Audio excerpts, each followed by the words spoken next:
어떻게 설 연휴 잘 보내셨습니까? 예. 그래도 명절이니까 특별히 설 명절에는 딴 거 몰라도 이거는 먹어야 되겠죠. 또 그걸 먹으면 한 살, 그죠? 또 먹는다. 뭐 그렇다고 안 먹을 수는 없고, 그러죠? 저도 먹었습니다. 딱 한 번 먹었는데요. 설 아마 당일인 것 같아요. 점심때 같은데 떡국을 제 아내가 만들어줬어요. 근데 검은 거예요. 떡국은 검은 떡이 아니었어요. 흰 떡이에요. 흰 떡이 드문드문 있는데 검은 떡이에요. 너무 징그럽잖아요. 무슨 떡국이 이게 검은 거냐. 오징어 먹물 뿌려놓은 것처럼. 보니까 매생이를 풀어가지고 또 몸에 좋다니까 뭐 제가 안 먹을 수가 없었습니다. 이 설 되면 떡국을 먹고요. 추석 때는요 송편 그렇습니다. 미국 추수감사절, 미국에서도 제일 큰 명절인데요. 미국 사람들 뭐 먹을까요? 칠면조, 터키라 그러죠. 칠면조를 먹고 호박으로 만든 파이, 펑킨 파이를 또 먹습니다.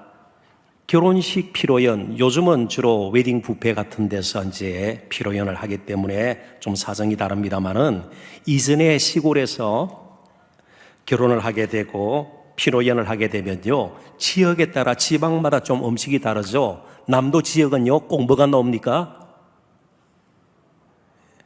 예, 홍도가 아니고 홍어죠. 삼합 이런 게 나오게 됩니다. 잔치국수 늘 따르게 되고 말이죠. 근데 이스라엘 백성들에게도 혼인잔치에 꼭 필요한 것이 포도주입니다. 그것도 질 좋은 포도주예요.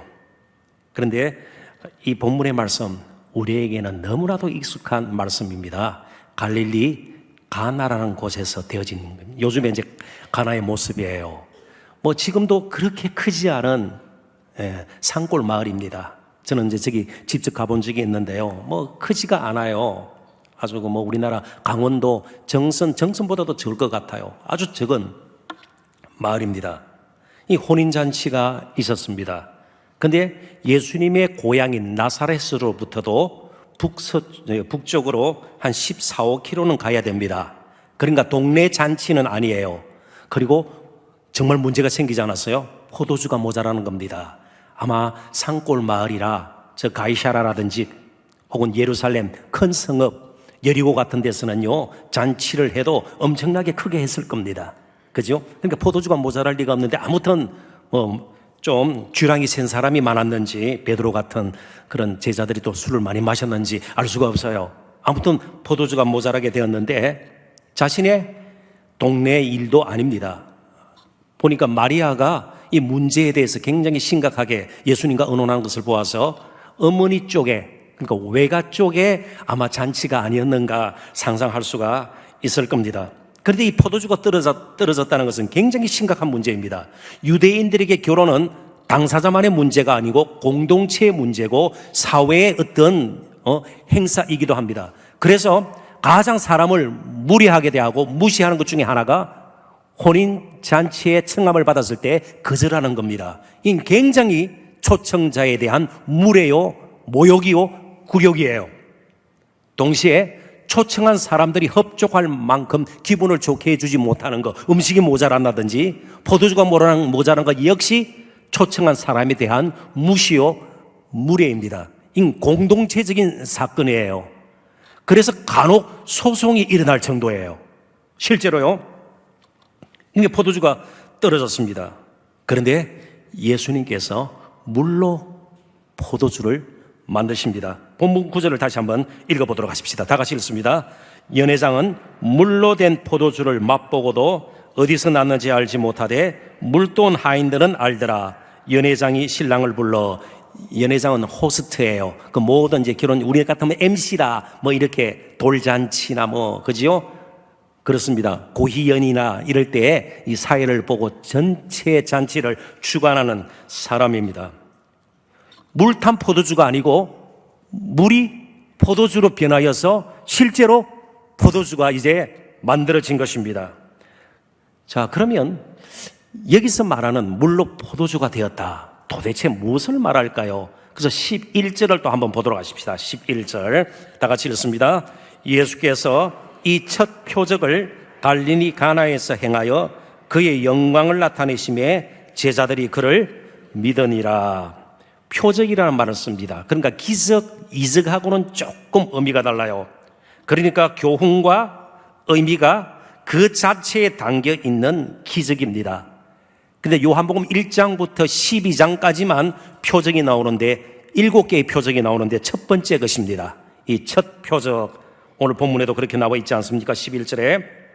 그러니까 굳이 풀이를 하자면 하나님 나라에 대한 약속이 예수님 자신 안에서 혹은 예수님을 통해서 실현되는 것이 바로 이 표적을 통해서 나타나는 거예요.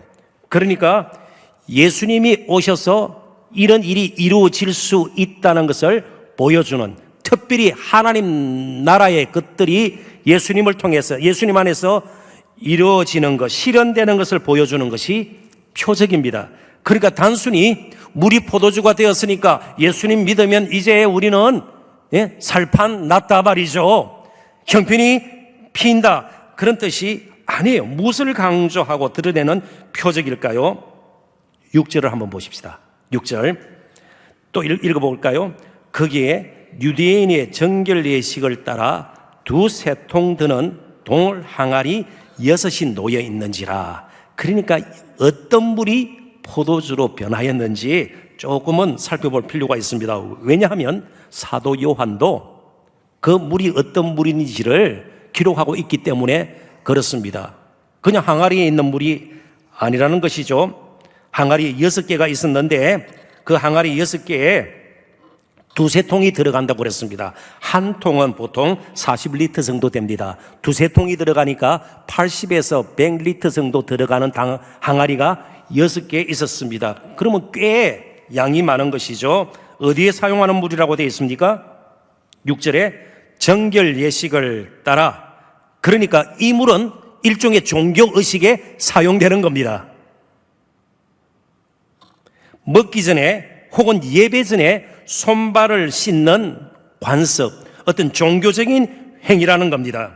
그러니까 부정하지 않고 깨끗한 가운데 하나님께 예배하고 깨끗한 가운데 우리는 교제를 한다, 그런 뜻이에요. 그런데 이 물이 포도주가 변한 것은 결국 내 몸의 일부를 씻는다고 해서 내 안에 있는 내면이 고쳐진다든지 인생이 근본적으로 바뀔 수는 없다는 겁니다.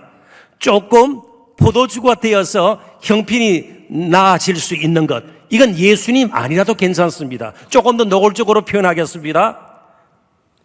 물이 포도주 6항아리, 그러나 100항아리 정도의 포도주를 대접할 수 있는 사람도 그 당시는 충분히 있었습니다.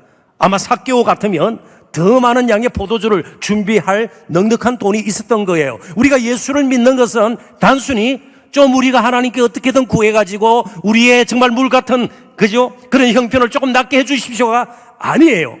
그러니까 진정 사람을 근본적으로 바꿔놓을 수 있는 것은 이러한 종교적인 겉으로 외적으로 씻는 행위가 아니고 예수님으로 말미암는다는 것이에요.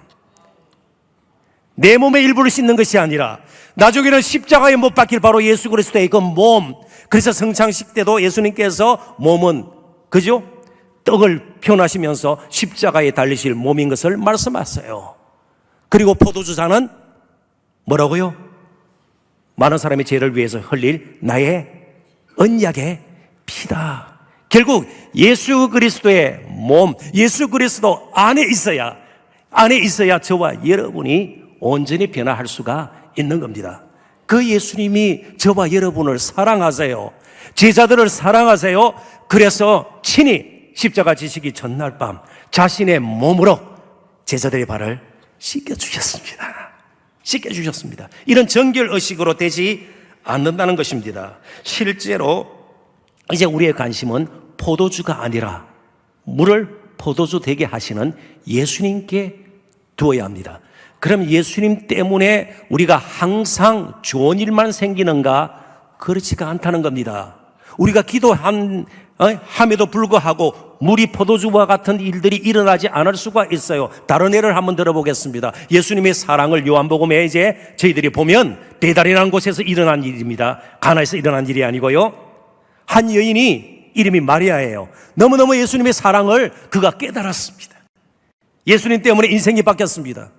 그래서 그의 집에 있던 물이 포도주를 변한 것이 아니고 그가 그렇게 간직하고 보물 삼았던 향유 옥합을 깨뜨려서 예수님 몸에 붓게 되는 겁니다. 손해입니까? 손해 아닙니까? 물이 포도주가 되면 좀 이익이 될 텐데 향유 옥합, 그래서 제자들이 옆에서 뭐라고 그랬습니까? 아이고 뭐 너 아깝게 그렇게 사용하느냐, 300데나리온의 그 향유를 팔아다가 가난한 자에게 나눠줘라. 300데나리온의 값어치가 가는 거예요. 300데나리온은, 한 데나리온은 장정이 하루 임삭, 그죠? 임금을 받는 싹시예요. 한 가정이 먹을 수 있는 그런 음식을 살 수 있는 돈이에요. 그러니까 300데나리온은 안식일을 빼면 연봉에 해당되는 겁니다. 연봉을 그냥 예수님께 붓는 거예요. 왜요? 예수님을 얻었기 때문에. 예수님이 자신을 얼마나 사랑한지를 알았기 때문에 그렇습니다. 이제 우리가 주목할 것은 예수님으로부터 늘 오는 좋은 것만이 아니라는 겁니다.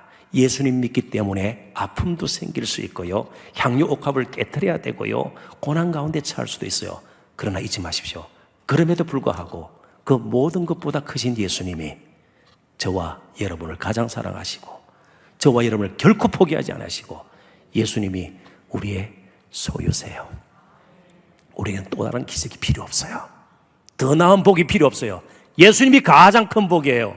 그래서 저와 여러분은 예수님 안에 살고 예수님과 함께 살고 이제는 예수님과 더불어 살고요, 평생을 예수님과 동행하고 임마누엘 신 그분이 나와 함께 하시기 때문에, 그래서 오늘 저희들은 담대하게 하나님의 보좌 앞에 나갈 수가 있는 겁니다.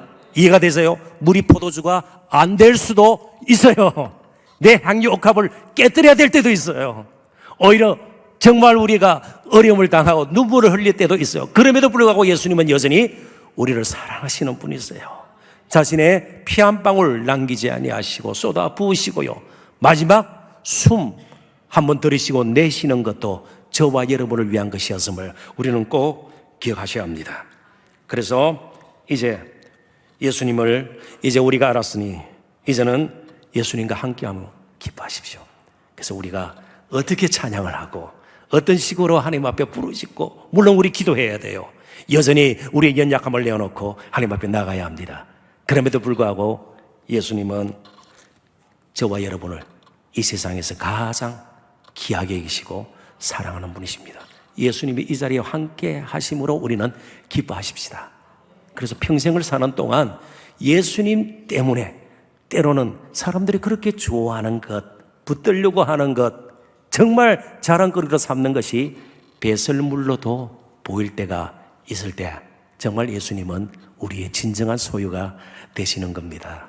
그게 진정 믿음으로 사는 것이죠. 그래서 종교개혁자 마르틴 루터는요, 많은 위협 가운데 있었습니다. 어떤 일이 일어날지 몰라요. 브롬스 국회에서 이제 그를 불렀을 때에 자칫 생명을 잃을 수도 있습니다. 어찌할 바를 몰랐습니다. 근데 그가 이렇게 담대하게 고백을 했습니다. 같이 한번 읽어볼까요?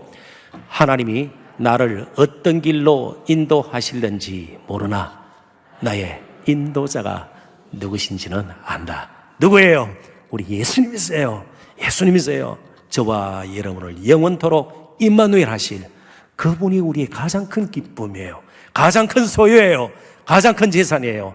그래서 우리가 좀 기도하면서 졸기도 하고요, 엉뚱한 소리를 하기도 하고요, 찬양이 잘 안 나올 때도 있고요, 엎으실 때도 있고요, 곁길로 간다 할지라도 예수님은 여전히 우리의 주님이십니다. 그분만으로도 우리가 만족할 수 있다면 웬만한 것에서도 우리는 능히 이겨낼 수 있으리라 믿습니다. 그래서 안심하십시오. 담대하십시오. 아무리 이 세상에 어려움이 커도, 고통이 커도, 괴로움이 커도 예수님보다는 크지 않습니다. 예수님이 오늘도 저와 여러분의 찬양이 되시고요, 기도의 동기가 되시고요. 그리고 우리 교제에, 이 예배에 참으로 원동력이 되신다는 것, 그만으로도 기뻐하면서 함께 하나님 앞에 나아가시는 저와 여러분 되시기를 주님의 이름으로 축원합니다. 기도하십시다. 하나님 앞에.